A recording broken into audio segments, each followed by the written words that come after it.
श्रीमद् भागवत गीता भगवान का गाया हुआ वह ज्ञान है जो आज भी लोगों को सही दिशा दिखाता है।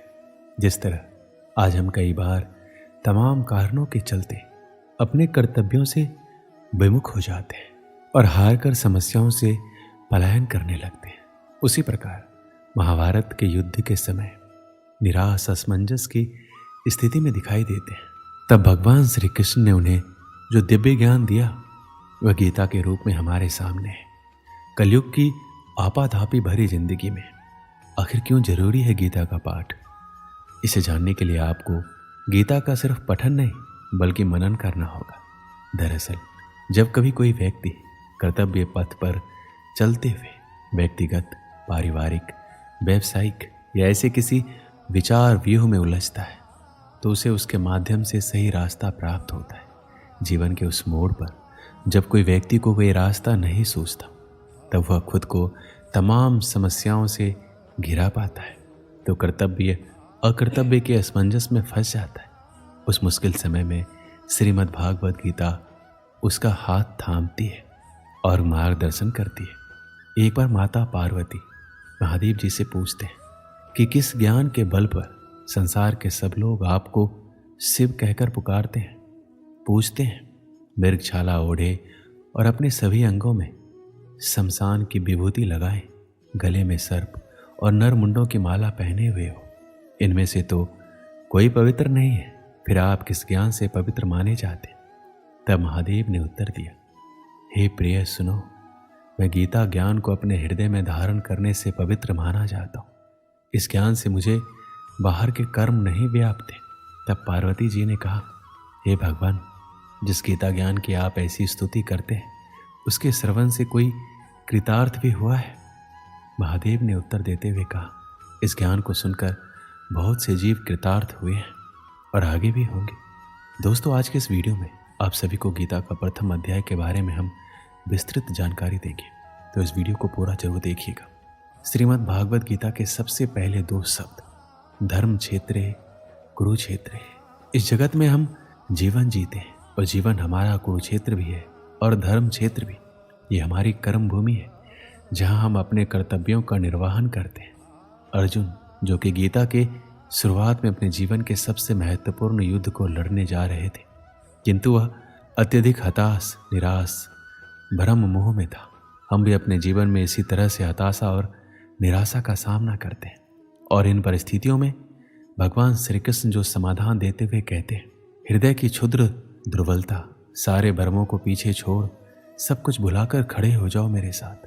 तो यहाँ श्री कृष्ण जी अर्जुन को केवल शाब्दिक ज्ञान ही नहीं अपितु प्रायोगिक ज्ञान भी प्रदान करते हैं जिससे उसे विजयश्री प्राप्त होती है। तो यही शुरुआती दो शब्द हमें जीवन के लिए गूढ़ प्रेरणा और दिशा प्रदान कर रहे हैं। क्या आप जानते हैं गीता का अर्थ क्या होता है? गीता शब्द का अर्थ है गीत और भागवत शब्द का अर्थ है भगवान। अक्सर भागवत गीता को भगवान का गीत कहा जाता है।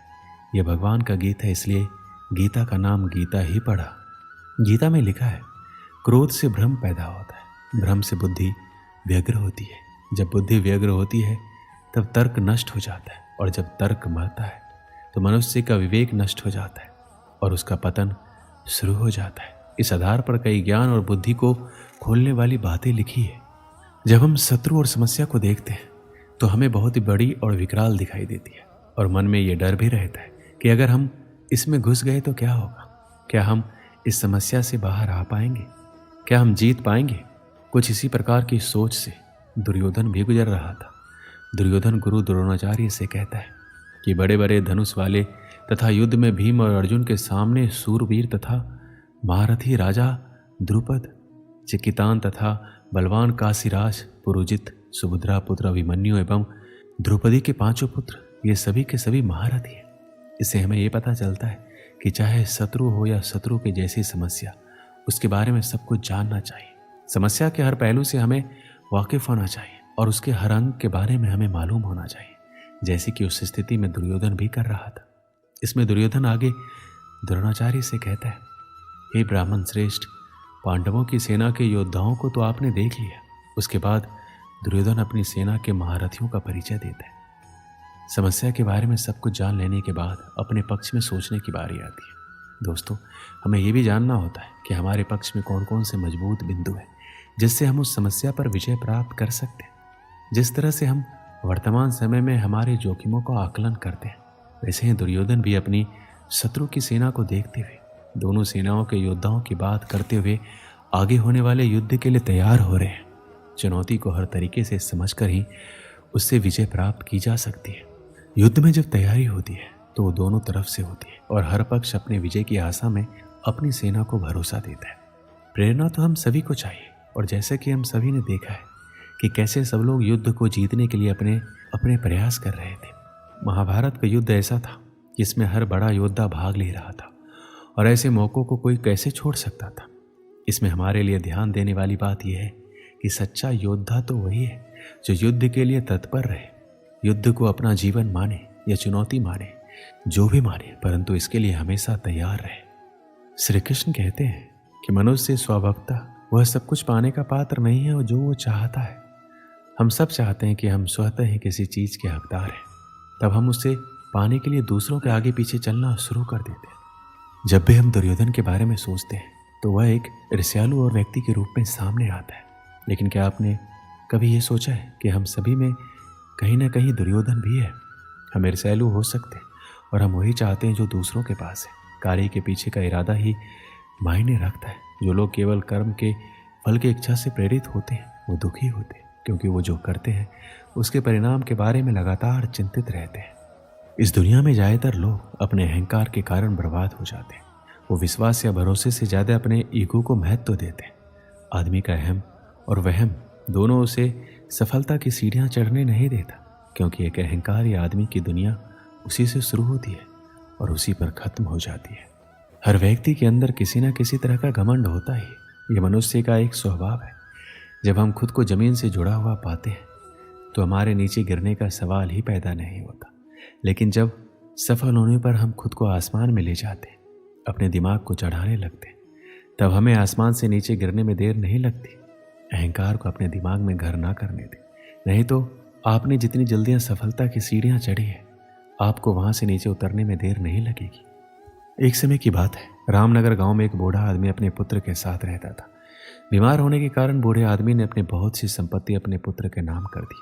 उसने अपनी वसीयत में लिखा कि उसकी सारी संपत्ति उसके मरने के बाद उसके पुत्र की हो जाएगी, और वसीयत के कुछ दिन बाद ही उसकी मृत्यु हो गई।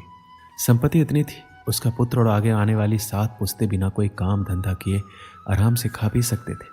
मगर उसका पुत्र अभी भी संतुष्ट नहीं था। वह अधिक से अधिक धन कमाना चाहता था, इसलिए उसने अपने सभी अचल संपत्ति बेच दी और भिन्न भिन्न वस्तुओं की खरीद कर उसका व्यापार करना आरंभ कर दिया। भाग्यवश वह बहुत कम समय में अत्यधिक सफल हुआ तथा शीघ्र ही पहले से अधिक धनवान हो गया।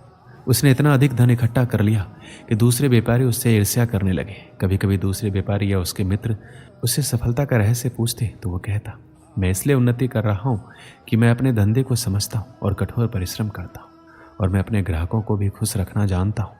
चूंकि उसने सचमुच व्यापार में तरक्की की थी, इसलिए उसके मित्र और अन्य व्यापारी उसकी सीखीबाजी को सच मानते थे। अपनी इस कामयाबी के कारण उसमें बड़ा ही अहंकार आ गया था, मगर उसे फिर भी अपने धन से संतुष्टि नहीं थी। वो अभी भी बहुत सा धन कमाना चाहता था। उसने व्यापार में अपने हाथ पैर फैलाने आरंभ कर दिए। आरंभ में तो उसे व्यापार में लाभ हुआ, मगर उसका अहंकार इतना बढ़ गया था कि भाग्य की देवी उससे अप्रसन्न हो गई। उसे व्यापार में घाटा होने लगा। पहली घटना तब हुई जबकि माल से भरा हुआ उसका समुद्री जहाज डाकुओं ने लूट लिया। दूसरी घटना में माल से लदा जहाज अरब सागर में डूब गया। उसके भाग्य में कुछ न कुछ अपशगुन उत्पन्न हो गया था।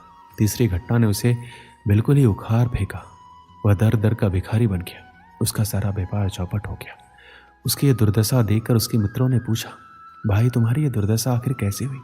इस पर उसने अपने भाग्य को कोसा और कहा, क्या बताऊं, किस्मत ने साथ नहीं दिया। भाग्य की देवी ये बात सुनकर अप्रसन्न हो गई। वह साक्षात उसके सामने प्रकट होकर बोली, तुम सचमुच बहुत अकृतज्ञ हो। जब तक तुम सफलता की सीढ़ियां चढ़ते रहे तब तक तुम उसका सारा श्रेय खुद लेते रहे, मगर जैसे ही हालात खराब हुए तुमने भाग्य को धिक्कारना आरंभ कर दिया। याद रखो, मनुष्य की अहंकार ही उसे ले डूबता है। इस कहानी से हमें क्या सीख मिलती? अहंकार से व्यक्ति का सर्वनाश हो जाता है और हमें कभी अहंकार नहीं करना चाहिए। दोस्तों, इस वीडियो में बस इतना ही। मिलते हैं अगले वीडियो में, अपना ख्याल रखिएगा। जय श्री कृष्ण।